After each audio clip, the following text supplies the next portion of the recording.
दोस्तों हमारे चैनल में आपका स्वागत है। आज हम बात करने जा रहे हैं पुष्पा मूवी के कुछ ऐसे फैक्टों के बारे में जो आप में से शायद ही बहुत कम लोग जानते होंगे। पुष्पा मूवी अल्लू अर्जुन की आई हुई अब तक की फिल्मों से काफ़ी ज़्यादा अलग है, इसलिए पुष्पा मूवी से जुड़ी कुछ ज़रूरी बातें जो आपको जानना बहुत ज़रूरी है अगर आप अल्लू अर्जुन के फ़ैन हैं तो। दोस्तों पुष्पा मूवी में दिखाया है कि किस तरह से लाल चंदन की लकड़ियों की तस्करी की जाती है, जो कि बहुत ही कीमती लकड़ी है। अब फिल्म की शूटिंग के लिए डायरेक्टर चाहते तो असली लकड़ी का इस्तेमाल कर सकते थे, लेकिन उन्होंने असली लकड़ी के जैसे दिखने वाली फाइबर और फोम से नकली लकड़ियां बनवाई। जब एक दिन उन्हीं केरल के जंगलों में से शूटिंग खत्म करके क्रू मेंबर्स वापस लौट रहे थे तो रास्ते में पुलिस वालों ने उन्हें रोक लिया, क्योंकि पुलिस वाले उनकी नकली लकड़ियों को असली समझ बैठे। उनको लगा कि ये स्मगलर्स हैं और सारी टीम को लगभग वहां 2 घंटे तक रुकना पड़ा। दोस्तों पुष्पा मूवी में अल्लू अर्जुन का दाढ़ी पर हाथ फिराने वाला स्टाइल लोगों को बहुत पसंद आ रहा है, लेकिन क्या आप जानते हैं कि इसके पीछे किसका आइडिया है? दरअसल एक शूट खत्म होने के बाद अल्लू अर्जुन बैठे आराम कर रहे थे और उन्होंने ऐसे ही अपनी दाढ़ी पर हाथ फिराया और वहीं पास में बैठे डायरेक्टर साहब उन्हें ही देख रहे थे और उनको अल्लू अर्जुन का ये स्टाइल बहुत पसंद आया। तभी उन्होंने कहा कि हम इसे भी फिल्म में डालेंगे और मूवी में ये स्टाइल कई जगह दिखाया गया है और आज ये स्टाइल ट्रेंड बन चुका है। पुष्पा मूवी में अल्लू अर्जुन के 2 ही स्टाइल लोगों को बहुत ज़्यादा पसंद आए, एक बियर्ड वाला जिसे आप अभी जान चुके हैं और दूसरा एक शोल्डर ऊपर रखने वाला स्टाइल। इसके पीछे भी एक हिडन स्टोरी है। दरअसल जब मूवी बन रही थी तब पुष्पा के डायरेक्टर ने अल्लू अर्जुन से कहा कि हमें पुष्पा के लिए एक अलग बॉडी लैंग्वेज चाहिए जो लोगों के बीच छाप छोड़ सके। जिसके बाद अल्लू अर्जुन के दिमाग में 2-3 आइडिया आए जो उन्होंने डायरेक्टर को बताए, तो उन्होंने एक आइडिया सिलेक्ट किया जो कि एक शोल्डर ऊपर रखने वाला था। उन्होंने एक शोल्डर ऊपर रखने वाला स्टाइल इसलिए चुना क्योंकि एक शोल्डर ऊपर रखने वाला स्टाइल डिफरेंट था, इसलिए डायरेक्टर ने अल्लू अर्जुन को एक शोल्डर ऊपर रखने की प्रैक्टिस करने के लिए बोला।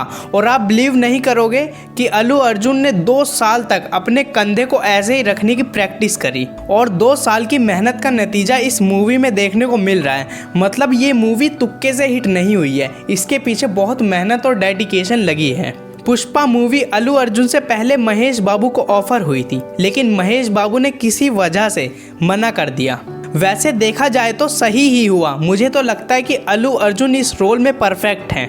दोस्तों अल्लू अर्जुन ने मूवी के एंड में बड़े ही कमाल की बात कही है कि ब्रांड का ठप्पा आदमी के कपड़ों में नहीं बल्कि कैरेक्टर में होता है। तो दोस्तों आपको पुष्पा मूवी का कौन सा सीन बहुत ज़्यादा अच्छा लगा कमेंट में ज़रूर बताइएगा।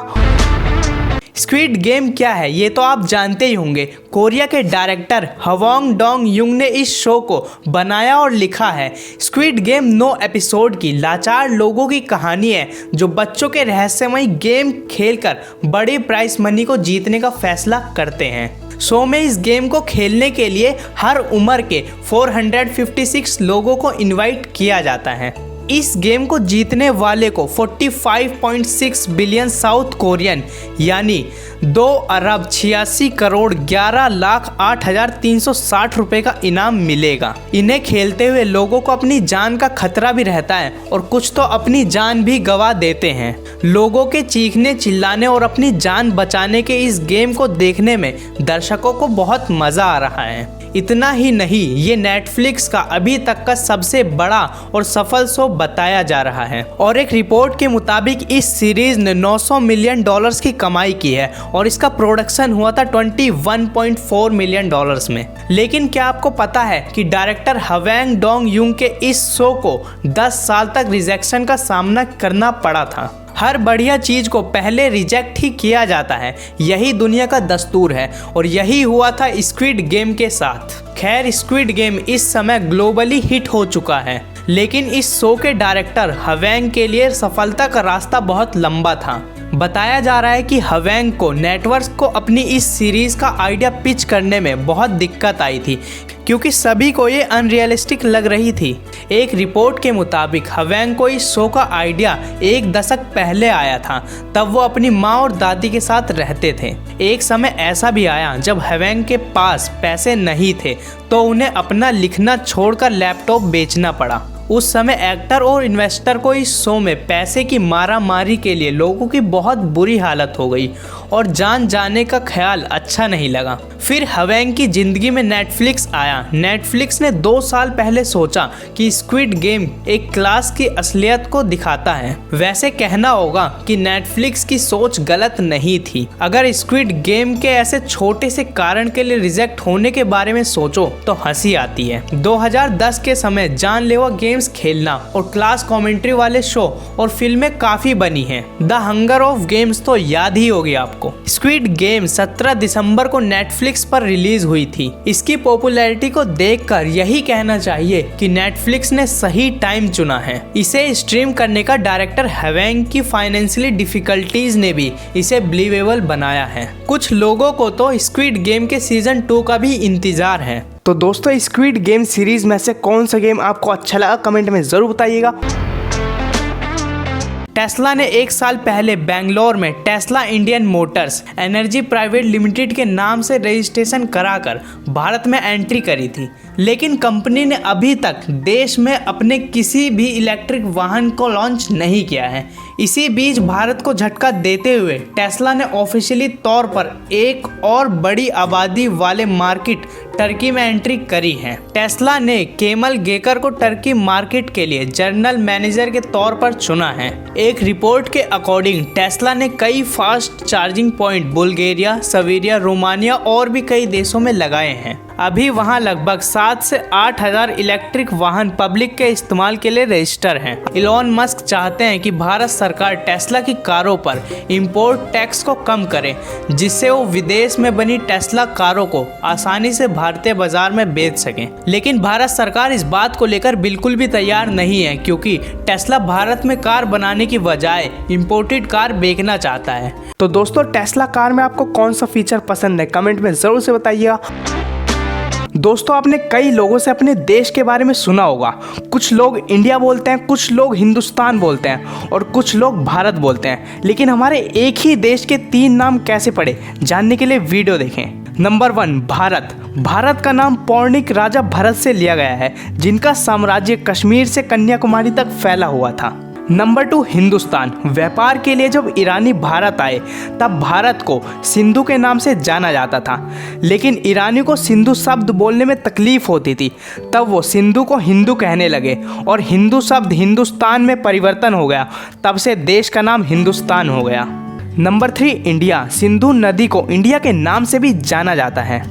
सिंधु घाटी की सभ्यता रोम की सभ्यता की तरह प्रसिद्ध है और पूरे देश में फैली हुई है। इंडस वैली के कारण देश का नाम इंडिया पड़ा। इंडिया नाम विश्व स्तर पर अंग्रेजों के शासन के दौरान सबसे ज़्यादा प्रसिद्ध हुआ और आज भी प्रसिद्ध है। तो दोस्तों, क्या आपको पहले से पता था कि हमारे देश के 3 नाम कैसे और क्यों पड़े? कमेंट में ज़रूर से बताइएगा। AI आर्टिफिशियल इंटेलिजेंस का दौर इतना बढ़ता जा रहा है कि जिससे जो काम इंसानों के द्वारा किए जाते थे वो काम अब मशीनें करने लगी हैं। टेस्ला एक ऑटोमेटिकली कार है जिसने एक ड्राइवर की जॉब छीन ली।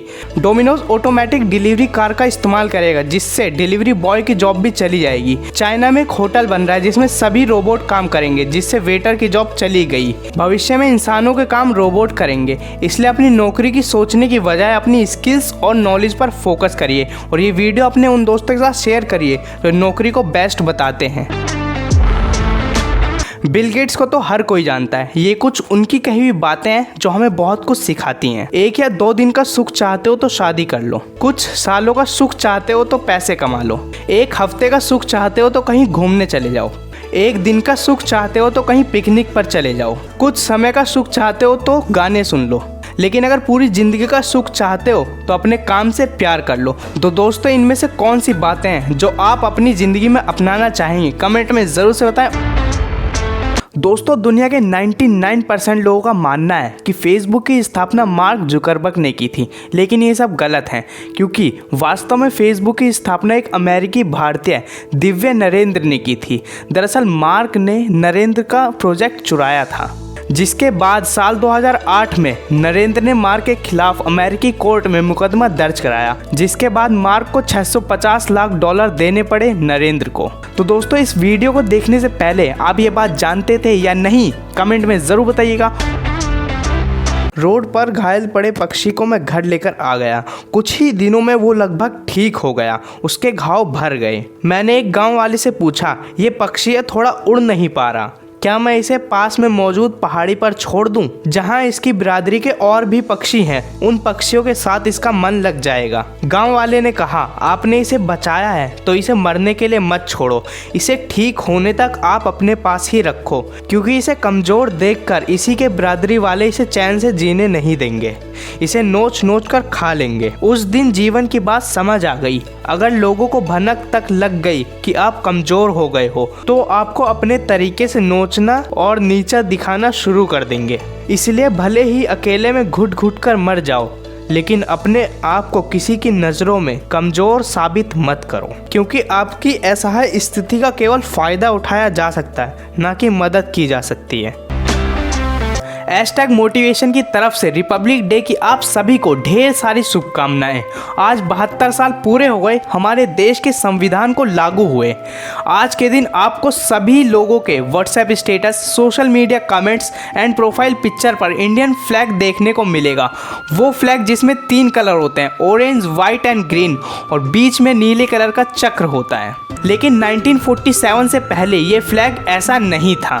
1907 में भारत का झंडा कुछ ऐसा था और फिर इसमें कुछ बदलाव करे गए, और 1921 में भारत का फ्लैग ऐसा था और फिर इंडियन फ्लैग में कुछ बदलाव किए गए, और 1931 में इंडियन फ्लैग ऐसा था और फिर 1947 में भारत का झंडा ऐसा बना जिसे आजकल आप लोग देखते हैं। सांप के बारे में कुछ हैरान कर देने वाले फैक्ट। सांप सूंघने के लिए अपनी जीभ का इस्तेमाल करता है।